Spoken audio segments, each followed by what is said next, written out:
Hi there!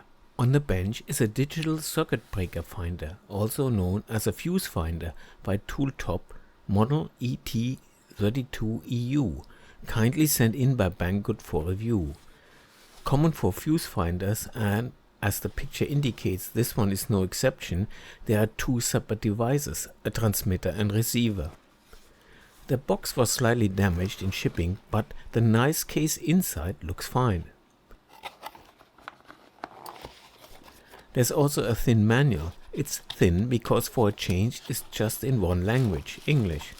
The case contains the two devices and in the back a USB-A to USB-C charge lead and a short mains test cable with an IEC C13 connector on one side and a European CEE 7/4 plug, usually called THWcave. That test lead is of course of little use in the UK. The receiver is the longish device and incredibly light, making me wonder if I need to add batteries. But no, pressing the flashlight button turns it on. All kinds of LEDs start blinking and a second press actually turns the flashlight on. The transmitter unit is more compact. It has a C14 socket for that mains cable. A long press on the power button turns it on. It's clear this thing does more than just the usual fuse finder transmitter. The specs are actually printed on the rear of the shipping box. If you want to study them in greater detail, please pause the video. As a start, Socket Standards lists American, European and British, but for some reason Banggood sent me the European one instead of the British model. Apparently it can test GFCIs or ground fault current interrupters, or RCDs or RCBOs as we call them in the UK. It can show line voltage and check for correct wiring. Not sure what they mean with leakage switch detection and battery level hints, probably some translation glitches. To see what it can do, I used the mains test cable that came with it, even though that requires an adapter to use the plug with the UK sockets. Upon turning the unit on, it shows the mains voltage and frequency and tells me that the wiring is correct. Nice. There is of course the issue that THWcave plugs are non-polarized. I can insert it just as easy the other way around into my adapter. Hang on, why do I still see 236 volts when it's unplugged? It says hold on top. Weird. And upon inserting the plug, I now see the voltage again, but this time the display shows a fault. Hot and neutral reversed. In the UK that is indeed a fault, but in Germany for example it would be totally fine. I bet this would cause a lot of confusion there. Luckily it's very easy to simply swap the provided mains test cable with the standard UK one, also known as a kettle lead. I'm going to use that one from now on. For the tests I'm going to use this setup. It allows me to introduce all kinds of wiring errors easily. Note that I'm using the yellow as the live or hot wire, as the proper color brown for the sockets and banana plugs is hard to get. Also, while the sockets are safety sockets, the banana plugs are not, and so I turn the power to this rig off every time before touching them. For the first test, the wiring is set to the correct configuration. My trusty wiring checker confirms this by showing 3 green LEDs and a continuous tone. The ET32EU, now using my kettle lead as a test cable, agrees that the wiring is correct. The on-off button cycles the voltage measurements between neutral and hot to between neutral and ground. In the correct configuration, properly earthed, that should be 0 volts, and it is. For the next test, I'm reversing the hot and neutral. The power is of course off while I'm doing this. And the tester correctly identifies this as a hot neutral reverse fault.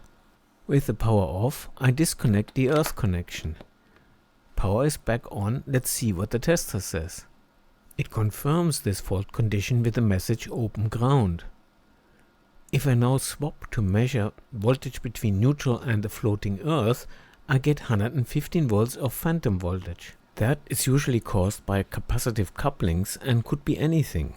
This configuration reverses the hot and earth conductors. Nasty.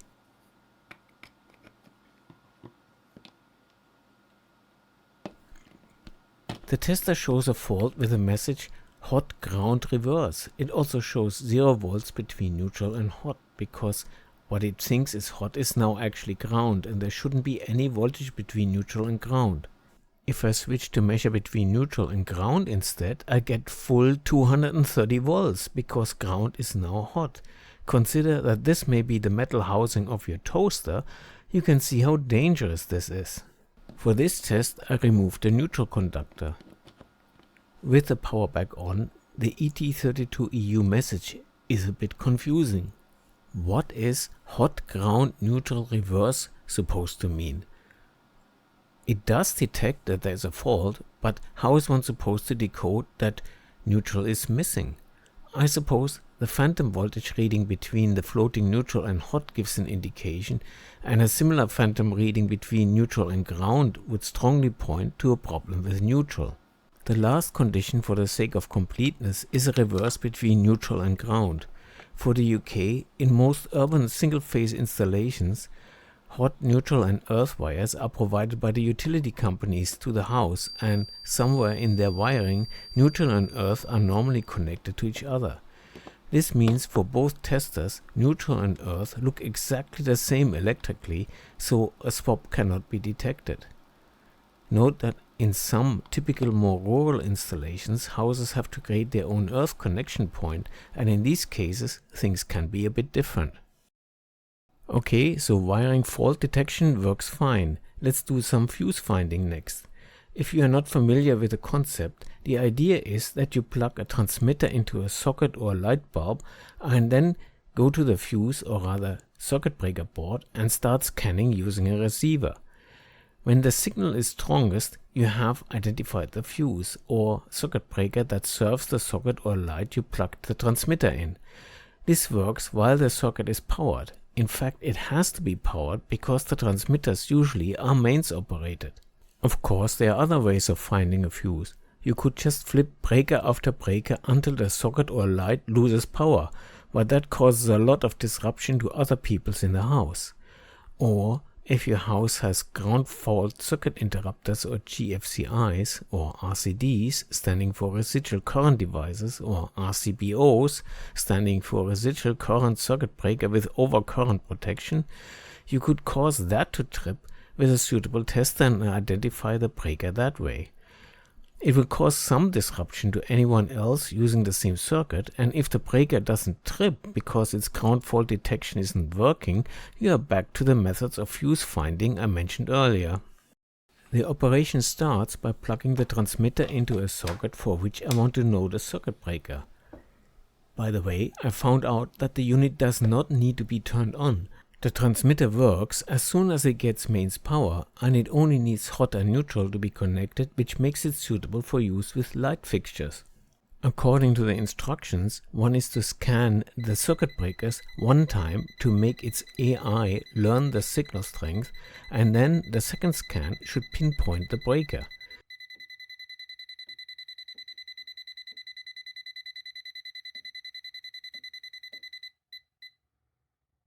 I tried this many times and it did not work for me. There's also kind of an override to set the sensitivity manual in 3 steps, but that didn't work for me either. The problem seems to be that the unit is just too sensitive, so nearly all breakers trigger the receiver. The manual warns that this can happen if something is causing interference. This may be the case here because this circuit breaker board is fed from a solar inverter. I actually have an old fuse finder from Martindale, the FD650. I decided to give that one a test. Here it is, the transmitter connected to the same outlet as the ET32EU before. This receiver also needs 2 or more passes. In manual mode, which I'm using right now, every time the signal strength indicator goes full, you are supposed to press a button to reduce the sensitivity.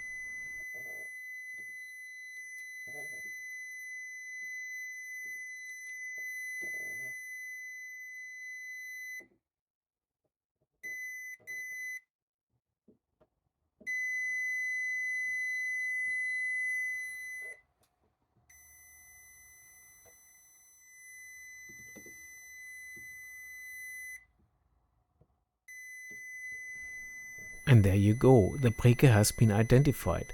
This old receiver handles interference better. It also has an auto mode, similar to what the ET32EU calls the AI learning mode. It is supposed to adjust the receiver sensitivity automatically. I find it works, but often reduces the sensitivity too much and you end up with no indication anymore. But there's a sort of undo function that raises the sensitivity again and it becomes possible to pinpoint the breaker. I was wondering if the difference in performance is because the ET32EU and the FT650 transmitters use different signals. Since it's not easy to measure signals superimposed on mains voltage safely, I improvised this inductor connected to a scope probe as a sensor that needs no direct electrical connection. It's a bit difficult to see, but the ET32EU is transmitting needle pulses slightly irregular between 40 and 60 milliseconds apart. The pulses are pretty high in value, 80 volts peak to peak. One of these pulses in more detail. About 4 periods fit into one horizontal division, which should make this about 800 kHz. But this might just be ringing caused by my pickup inductor combined with the scope's capacitance. The Martindale FT650 transmitter looks quite similar. The differences are that the needle pulses are more irregular and the amplitude is quite a bit higher. Zoomed in, the pulses look so similar and with the same damped oscillation frequency that I think this is really just ringing from my probe setup when measuring needle pulses. In fact, it turns out that the TOOLTOP ET32EU receiver can work with the Martindale FT650 transmitter, and the FT650 receiver works fine with the ET32 transmitter. I can also report that with the ET32EU transmitter, the Martindale receiver has no problem identifying the circuit breaker. But regardless of the transmitter used, I could not identify a circuit breaker with the ET32EU receiver. It's just too sensitive or swamped by interference. Let's see if the ET32EU has more luck in testing a ground fault current interrupter. As soon as I press the GFCI button, the lights go out and the unit displays how long it took for the breaker to trip.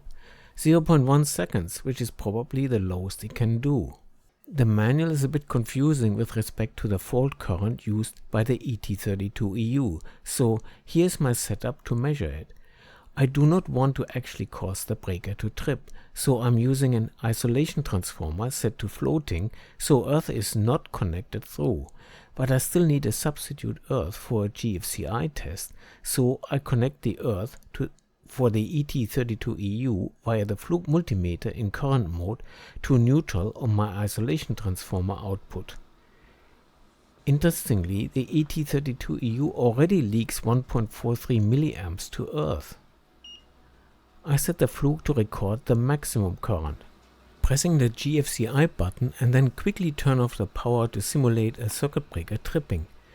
The ET32EU records that from pressing the GFCI button till the power vanished took 1.8 seconds and the current was 36.7 milliamps.